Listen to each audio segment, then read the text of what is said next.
একটা গ্রামে থাকতো একটা ছোট্ট মেয়ে।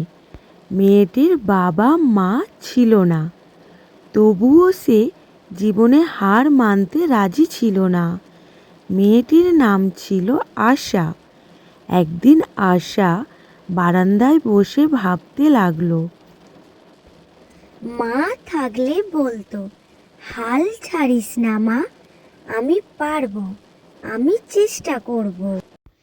একদিন আশা বাজারের সামনে থেকে যাচ্ছিল আর মনে মনে ভাবতে লাগলো, আজ যদি আমার বাবা মা বেঁচে থাকতো, আমাকে এমন ভাবে দিনের পর দিন না খেয়ে থাকতে হতো না।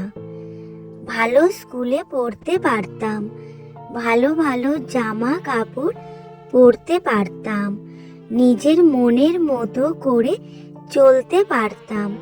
মানুষের এত অবহেলা আমাকে আর সহ্য করতে হতো না।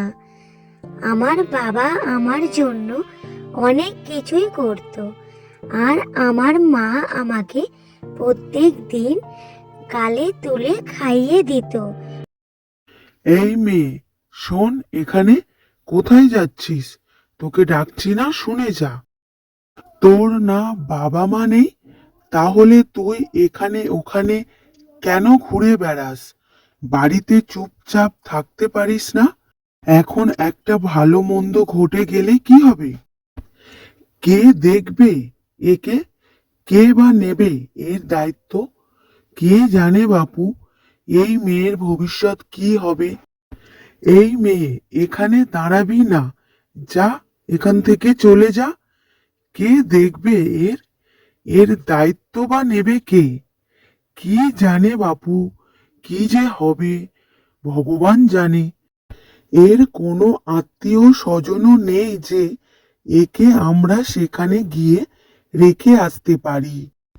আশা খুব কষ্ট পেল এবং সেখান থেকে চলে গেল। আশা বাজারের লোকজনের কাছে এত অপমানিত হয়ে মনের দুঃখে চলে যেতে লাগলো। তখন রাস্তায় যেতে যেতে হঠাৎ তার দেখা হলো রহিমা খালার সাথে। রহিমা খালা বাজার থেকে ফিরছিলেন। ওই মেয়ে, কোথায় যাচ্ছ তুমি একা একা? তোমার সাথে তো আর কাউকে দেখছি না, তুমি কি একাই আছো নাকি? আমার কেউ নেই, আমি একা। আমার বাড়িতেও কেউ থাকে না। তাহলে চলো, আজ থেকে তুমি আর আমি দুজনে মিলে একসাথে থাকবো। তুমি আমার মেয়ের মতো হয়ে থাকবে, কেমন? আমি তোমাকে স্কুলে ভর্তি করিয়ে দেব। চলো আমরা তাহলে ঘরের দিকে যাই, কেমন? তারপর আশা ও রহিমা খালা একসাথে দুজনে হাঁটতে হাঁটতে নিজের বাড়ি পৌঁছে গেল। আশা নতুন বাড়ি পেল। আশা, তুমি সারাদিন শুধু কাজ করলে হবে না, তোমাকে পড়তে হবে কিন্তু। সেদিন রাতে হঠাৎ করে খুব ঝড় বৃষ্টি হচ্ছিল, আর তখন আশা জানালার ধারে গিয়ে দাঁড়িয়ে দাঁড়িয়ে অনেক কথাই চিন্তা করছিল।